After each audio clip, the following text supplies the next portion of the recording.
buenos días, niños. Los saluda la maestra Lisbeth. Les doy la bienvenida a este día de clases, martes 20 de abril del 2021.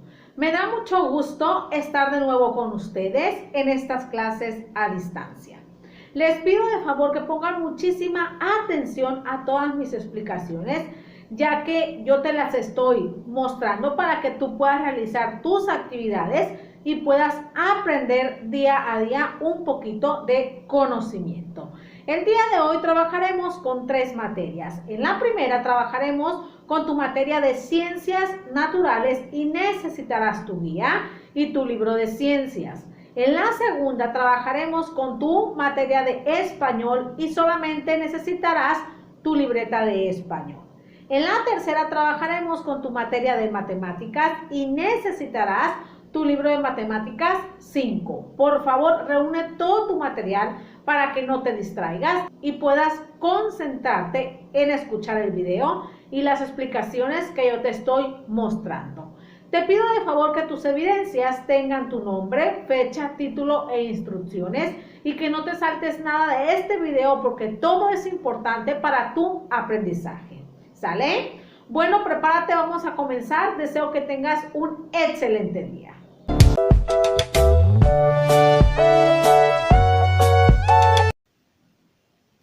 Excelente, iniciamos con tu primera actividad en tu materia de ciencias naturales. Por favor, ten a la mano tu guía y tu libro de ciencias naturales para que puedas realizar la actividad.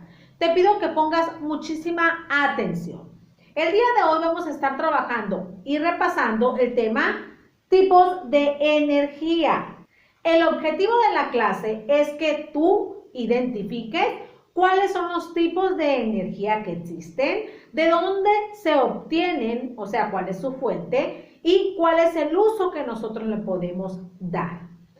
Antes de iniciar la explicación, quisiera preguntarte, ¿recuerdas cuáles son los tipos de energías que pueden existir? ¿De dónde las podemos obtener? ¿Qué uso les podemos dar a este tipo de energía? Ok, yo te lo explico, pero tú concéntrate por favor y pon mucha atención. Primero te empezaré explicando qué es la energía. La energía se considera a la capacidad de una fuerza a realizar algo, producir un movimiento o producir un cambio. Eso es la energía. ¿Dónde crees tú que se puede observar la energía?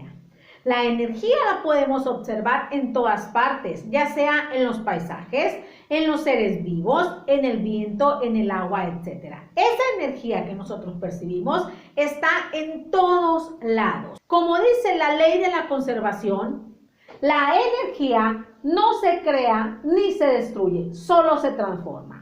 La energía solamente se va a transformar una en otra y así sucesivamente. Esta no se va a crear y tampoco se va a eliminar. En nuestra vida nosotros podemos percibir distintos tipos de energía. Yo te las voy a explicar, pon mucha atención porque te voy a decir qué significa, de dónde se obtiene y cuál es el uso que tiene este tipo de energía.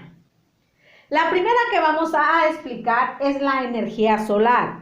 Esta es la que obtenemos de los rayos del sol y esta la podemos utilizar para crear energía eléctrica y también cualquier tipo de luz y calor. ¿Sale?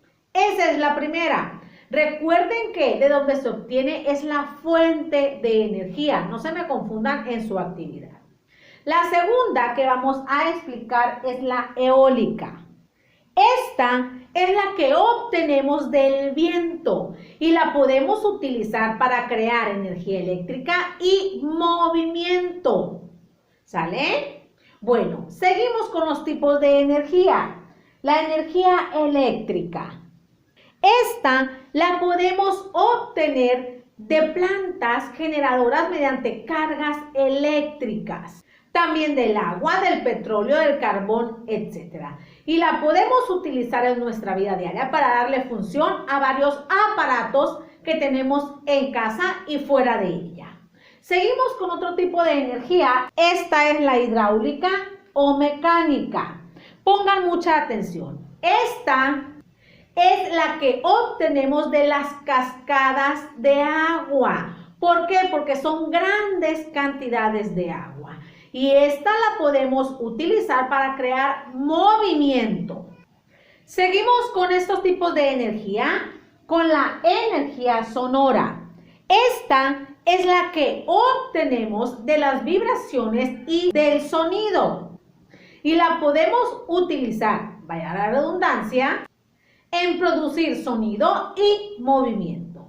Otro tipo de energía que existe es la química o la de combustión. Esta la podemos obtener del carbón, del gas, del petróleo, de las pilas, etc. Y estas producen reacciones químicas. Esta energía química o de combustión la podemos utilizar para crear fogata, por utilizar la estufa, prender un cerillo, darle función a un carrito de control remoto, darle una función al control mediante las pilas, entre otras muchas funciones más. Recuerden que la química es la que nos ayuda a elaborar el fuego mediante el carbón, el gas, el petróleo, entre otros materiales más. Y también tenemos aquí a la nuclear o atómica. Esta la obtenemos de los átomos y se utiliza para crear energía eléctrica. Y finalmente tenemos a la energía marítima. Esta es la que obtenemos del movimiento que realizan las olas del mar y las podemos utilizar para crear movimiento y también para crear energía eléctrica. Estos son algunos tipos de energías que existen. ¿Por qué? Porque existen más infinidad de energías. ¿Sabías tú que algunas de estas energías pueden transformarse en otro tipo de energía? También los aparatos que nosotros utilizamos muy a menudo pueden transformar un tipo de energía en otro. Te voy a dar algunos ejemplos. Pon mucha atención. Por ejemplo, uno de los aparatos que utilizamos en nuestra vida diaria es el foco. El foco funciona mediante energía eléctrica. Cuando este prende, esa energía eléctrica se convierte en calor porque el foco al prenderse nos provoca energía calórica. Seguimos con la estufa. La estufa para prenderse se necesita energía química, se necesita del fuego. Una vez que se prende, esta se convierte en energía calórica, en calor debido a esa energía química con la que comenzó a funcionar. Otro aparato es la plancha. Esta funciona mediante energía eléctrica. Cuando esta prende, nos provoca calor. ¿Para qué? Para que esta logre quitar las arrugas de la ropa y necesitará de la energía calórica. Seguimos con otro aparato que es el ventilador o el abanico. Este funciona mediante la energía eléctrica y esta energía eléctrica se va a convertir a movimiento cuando el ventilador prende y las aspas comienzan a dar vuelta. Esto también nos provoca energía eólica porque provoca viento. Otra transformación sería la que realiza el sol. Este nos proporciona la energía solar. Y esta energía solar, cuando cae a los paneles solares, estos paneles solares son los que pueden convertir la energía solar en energía eléctrica. Muchas empresas, fábricas e instituciones funcionan a través de paneles solares porque estos paneles solares se cargan de la energía del sol y posteriormente transforman esa energía en energía eléctrica para que sus instalaciones funcionen. Y finalmente tenemos los aerogeneradores. ¿Qué son los aerogeneradores? Por aquí les va a estar apareciendo. Estos aerogeneradores funcionan con la energía eólica, con el viento. Y conforme se va creando esa energía eólica, esta se convierte en energía eléctrica. Estos aerogeneradores son los que ustedes pueden observar en algunos campos, ya que sus aspas son las que se mueven. También esa energía eólica se puede convertir en movimiento conforme estas aspas se comienzan a mover y después producen la energía eléctrica.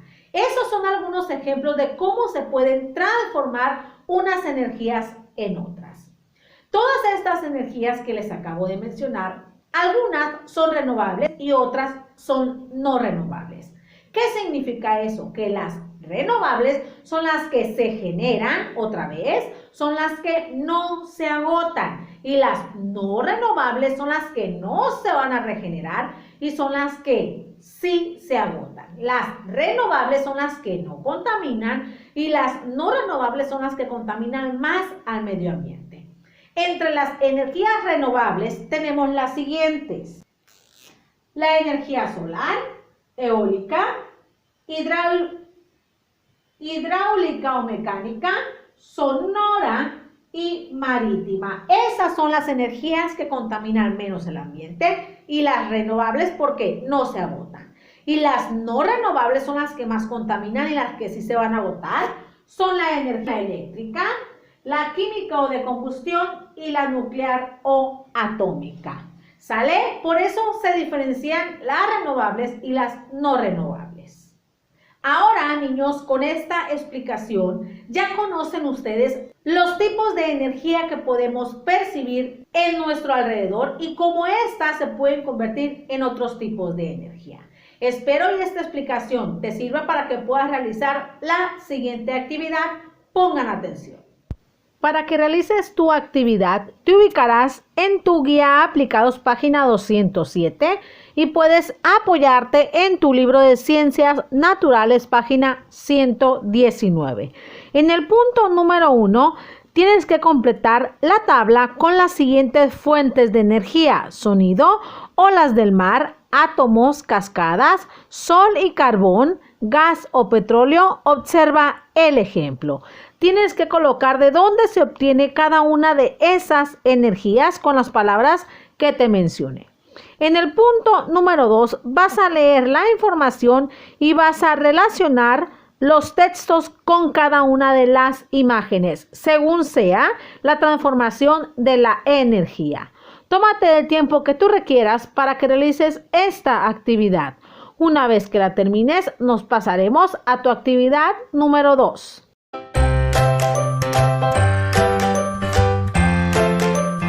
Excelente, niños. Vamos por su actividad número 2 en tu materia de español. Para esto tú vas a necesitar tu libreta de español. Pon mucha atención. El tema que trabajaremos el día de hoy serán oraciones complejas.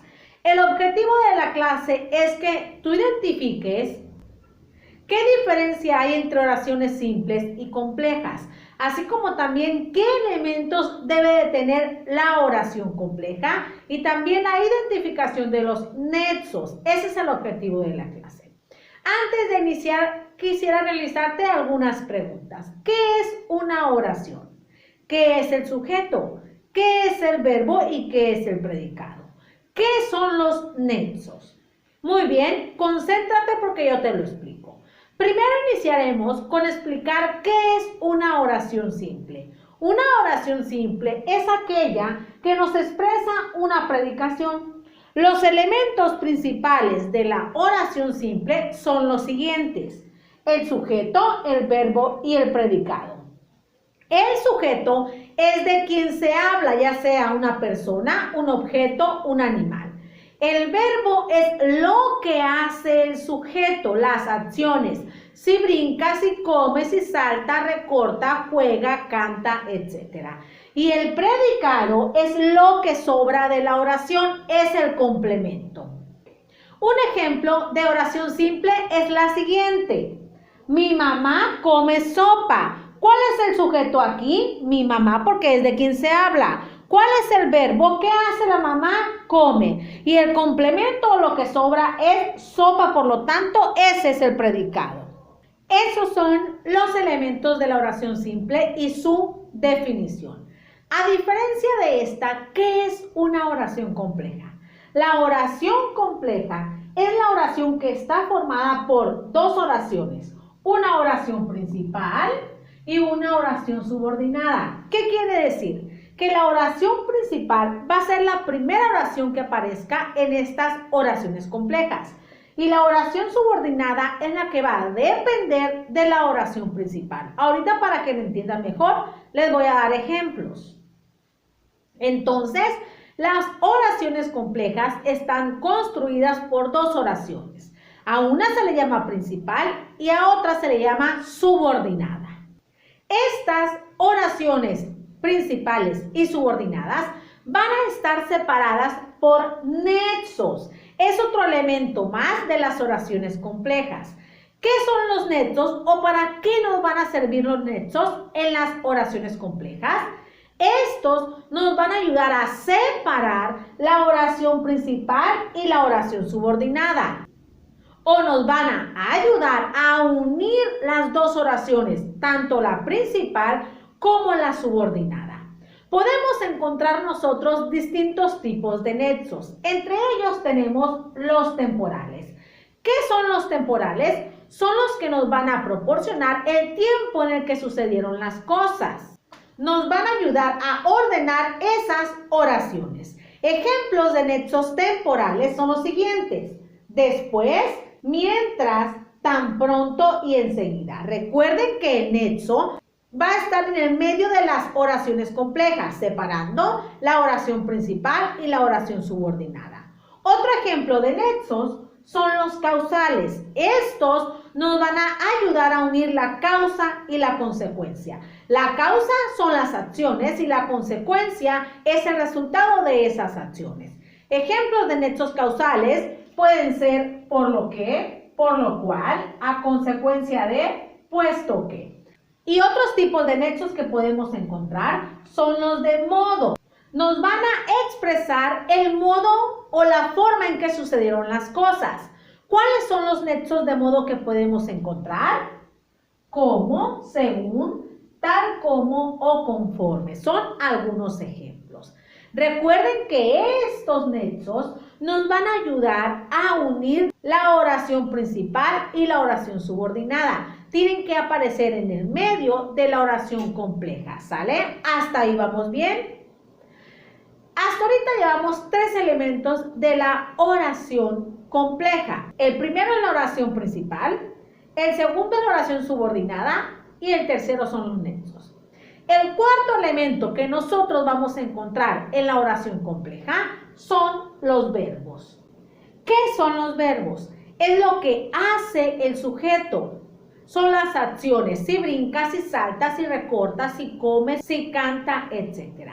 Y las oraciones complejas van a tener dos. Uno se va a encontrar en la oración principal y otro lo vamos a encontrar en la oración subordinada. Les repito, las oraciones complejas van a estar construidas también por dos verbos. Uno se va a encontrar en la oración principal y otro se va a encontrar en la oración subordinada. Entonces, para que se pueda construir una oración compleja, debemos de tener cuatro elementos: oración principal, oración subordinada, los nexos y dos verbos. Hasta ahí vamos bien. Esos son los elementos de las oraciones complejas. Ahorita les voy a mostrar tres ejemplos y vamos a subrayar los elementos que les acabo de mencionar. El primer ejemplo es el siguiente: me rompí la pierna por lo que no puedo caminar. Primero vamos a encerrar la oración principal. ¿Cuál es la oración principal en esta oración compleja? A ver, díganme. Me rompí la pierna. Esa es la oración principal. Ahora, ustedes díganme cuál es el nexo. ¿Cuál es la palabrita que te va a ayudar a separar las dos oraciones, la principal y la subordinada? A ver. Este va a ser el nexo, porque es el que nos va a ayudar a separar las dos oraciones que se encuentran en la oración compleja. Y finalmente, ¿cuál es la oración subordinada? La oración que depende de la principal. No puedo caminar. Esta es la oración subordinada. Esos son tres elementos. Ahora, ustedes díganme dónde están los verbos de cada oración que ya encerramos. ¿Cuál es el verbo de la primera oración que tenemos. Me rompí la pierna. A ver, díganme. Rompí. Este es el verbo. Y ahora no puedo caminar aquí, que es puedo. Así que cumple con los elementos de la oración compleja, que es oración principal, oración subordinada, nexo y los verbos. Vamos con el segundo ejemplo. Yo te lo leo. Mi mamá no duerme bien porque está estresada. ¿Cuál es la oración principal en esta oración compleja? Mi mamá no duerme bien. Esta es la oración principal. ¿Cuál es el nexo ahí? ¿Cuál es el que nos está ayudando a separar las dos oraciones? Porque este es el nexo que nos va a ayudar a separar las oraciones. ¿Y cuál es la oración subordinada? Que está estresada. Ahora ya tenemos tres elementos. Nos falta subrayar los verbos de cada oración. ¿Cuál es el verbo aquí? Mi mamá no duerme bien. El verbo es duerme. Porque está estresada, el verbo es estar. Cada oración, tanto la principal y la subordinada, van a tener su verbo. Acuérdense que el verbo es la acción. Vamos con el último ejemplo. Yo utilicé el impermeable en cuanto comenzó a llover. ¿Cuál es la oración principal? La que manda aquí. Ok. Yo utilicé el impermeable. Esta es la oración principal. ¿Cuál es el nexo? El que nos está ayudando a separar la oración principal de la subordinada. En cuanto. Este es el nexo. Y finalmente, ¿cuál es la oración subordinada? La oración final. Comenzó a llover. Ahí están los tres elementos. Oración principal, oración subordinada, que es la última oración, y el nexo. Este es el nexo y este es el nexo. Ahora sí, vamos a subrayar cada verbo que tiene la oración principal y la oración subordinada. Yo utilicé el impermeable. Utilicé. Ese es el verbo. Comenzó a llover. Comenzó. Entonces, niños, a esto se refieren las oraciones complejas, a las oraciones que están construidas por una oración principal, un nexo, una oración subordinada y verbos. ¿Hasta ahí queda claro? Eso es una oración compleja. Recuerda toda la explicación que te he proporcionado para que realices la siguiente actividad. Hay que poner mucha atención. Para que realices esta segunda actividad, te ubicarás en tu libreta de español, colocarás la fecha, el título, las instrucciones y tu nombre. Posteriormente realizarás la actividad. En el punto número 1 vas a leer cada una de las oraciones y vas a encerrar las que sean complejas y vas a marcar los verbos de esas oraciones. Recuerda que las oraciones complejas tienen dos verbos. Uno lo tiene la oración principal y otro lo tiene la oración subordinada. En el punto número 2 vas a leer las oraciones complejas que se te muestran y vas a marcar de diferente color la oración principal, el nexo y la oración subordinada. Fíjate cómo te lo representan en las instrucciones. La oración principal será de azul, el nexo de rojo y la oración subordinada de verde. Fíjate en el ejemplo. Tómate todo el tiempo que requieras para que realices esta actividad. Una vez que la termines, nos pasaremos a la número 3.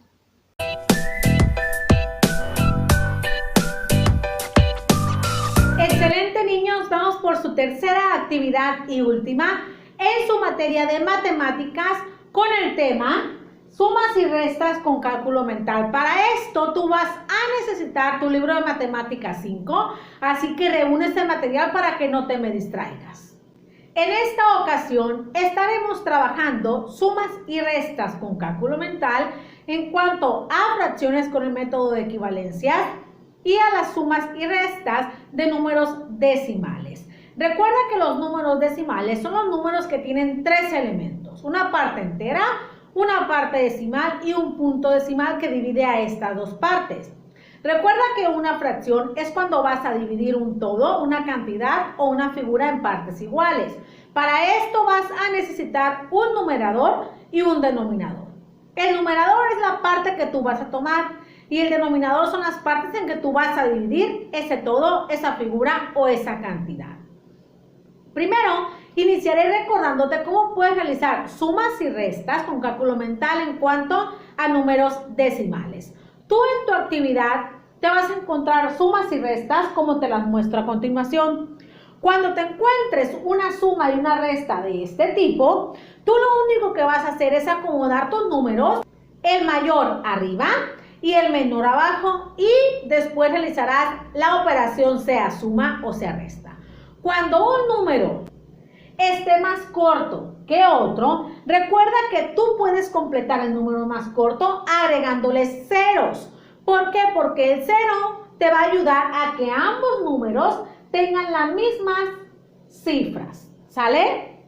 Yo te explico. En la primera suma dice que tenemos que sumar 1.5 más 2.52. ¿Cuál es el número más grande? 2.52. 4. Quiere decir que 1.5 más 2.52 es igual a 4.02. Así puedes realizar la suma normal cuando se te presente. Ahora, si tú vas a restar, lo que vamos a realizar es colocar arriba el número más grande. ¿Cuál de los dos es el número más grande? 5.4. ¿Y cuál es el número más pequeño? 3.75. Como yo observo que aquí me hace falta un número, agrego el 0 y me dedico a hacer la resta. ¿A 0 se le puede quitar 5? No, ¿verdad? Porque 0 es más pequeño que 5. Entonces, vamos a pedir una decena prestada, se va a convertir en 10 y el número de enseguida se convierte en un número menor. A 10 le quitamos 5, nos queda 5. A 3 se le puede restar 7. No, porque 3 es menor, entonces le va a pedir una decena prestada al 5 y ese 5 se va a convertir en 4. A 13 le quitamos 7, ¿cuánto nos queda? 6.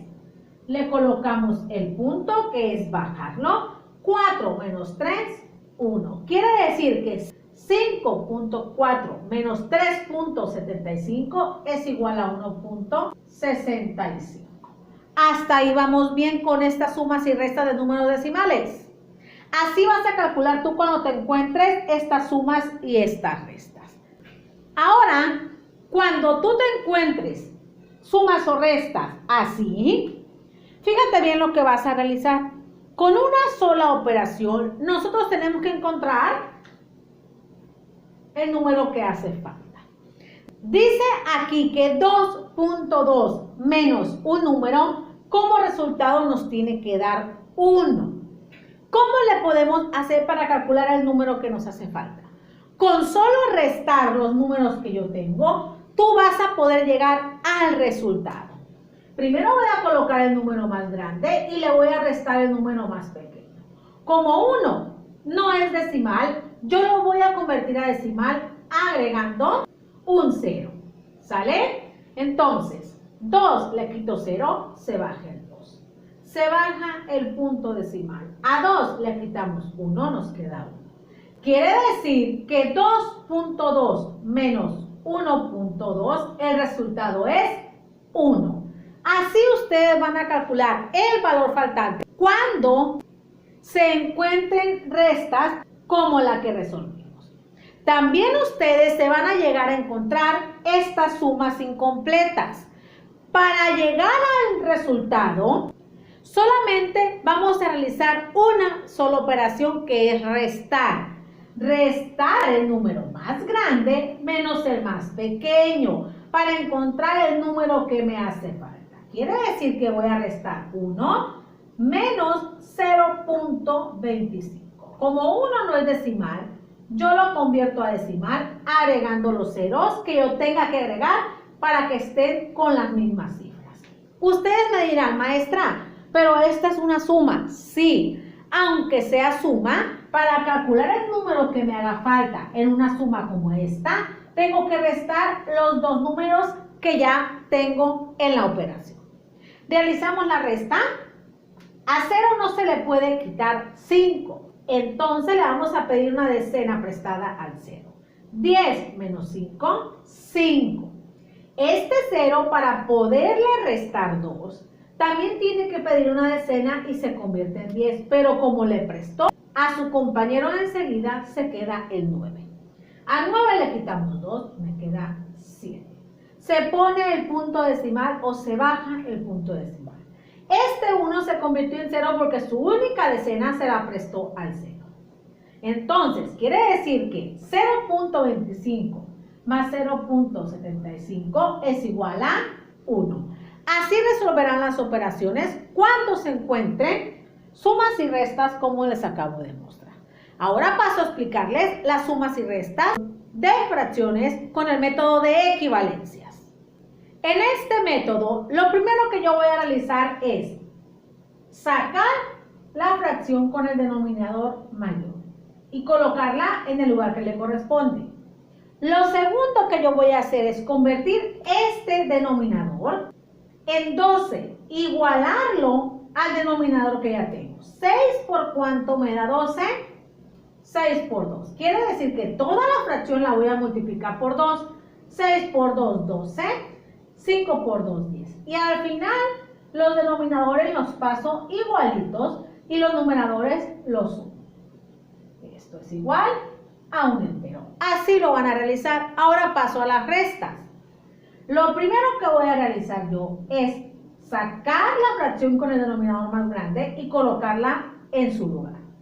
Después, este denominador lo voy a convertir a 6. ¿Por qué 6? Porque es el denominador que ya tengo. Yo lo voy a igualar a 6. 3 por cuánto nos da 6? 3 por 2. Toda la fracción la voy a multiplicar por 2. 3 por 2, 6. 3 por 2, 6. Quiere decir que 6 sextos menos 1 sexto es igual a 5 sextos, porque estos de abajo se pasan igualitos. Así se realizan las sumas y restas de fracciones con el método de equivalencias. Ahora, niños, espero y estas explicaciones te sirvan para que realices la actividad siguiente. Pon atención. Te vas a ubicar en tu libro de Matemáticas 5 en la página 97. En el primer punto que vas a realizar ahí, tienes que encontrar el valor faltante. Recuerda cómo lo vas a realizar mediante restas, aunque sean sumas. Con restas tú vas a llegar al resultado de cada una de las operaciones. Recuerda como te lo dije en el video. En el segundo punto que tú vas a resolver, vas a realizar sumas y restas con números decimales normales, como te lo expliqué anteriormente en el video. En el tercer punto que tú vas a resolver, realizarás lo siguiente. Pon mucha atención. En la primera oración o en el inciso A, dice que vas a restar 1 al doble de 3 cuartos. Lo primero que vas a realizar tú es sacar el doble de 3 cuartos. El doble de 3 cuartos son 6 cuartos. Entonces, a esto le vas a restar 1, o sea, un entero. ¿Cuál es el entero de cuartos? ¿Cuánto? A ver. 4 cuartos. Esa resta es la que vas a realizar. Y el resultado es la respuesta del inciso A. Recuerda que los denominadores los vas a pasar igual porque son igualitos. Ahora vamos al inciso B. Dice que tienes que sumar 1/3 a la mitad de 2/3.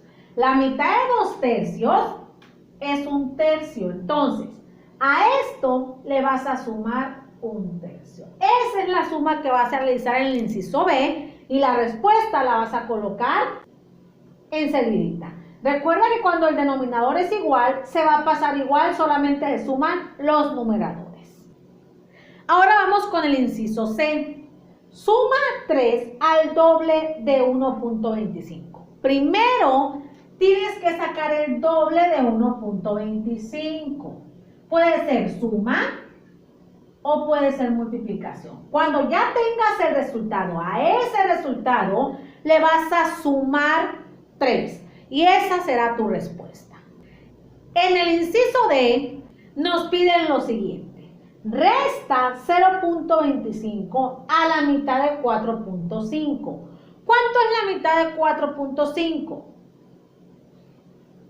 2.25. A esto le vas a restar 0.25 y con esa resta llegarás a tu respuesta. Y finalmente en el inciso E dice que vas a sumar 2 enteros más 5 sextos y tu respuesta la vas a colocar enseguida. Hasta ahí vamos bien con la actividad. Nos pasamos al último punto. Ahí tendrás que resolver el problema sobre el crecimiento que ha tenido Luis. Tienes que calcular cuánto ha crecido en el año. Tú tienes que leer y observar el problema y calcular la respuesta con una sola operación. Hasta ahí será tu actividad. Tómate el tiempo que tú requieras para realizarla, ¿sale? Excelente, niños, han llegado al final de su clase en este segundo día de la semana. Me dio mucho gusto saludarlos y estar de nuevo con ustedes. Recuerda que las evidencias las estaré recibiendo en el transcurso del día. Cuídate mucho, te mando un fuerte abrazo y un beso de parte de tu maestra que te quiere y te extraña y espera verte muy pronto en clases presenciales. Nos vemos el día de mañana. Bye.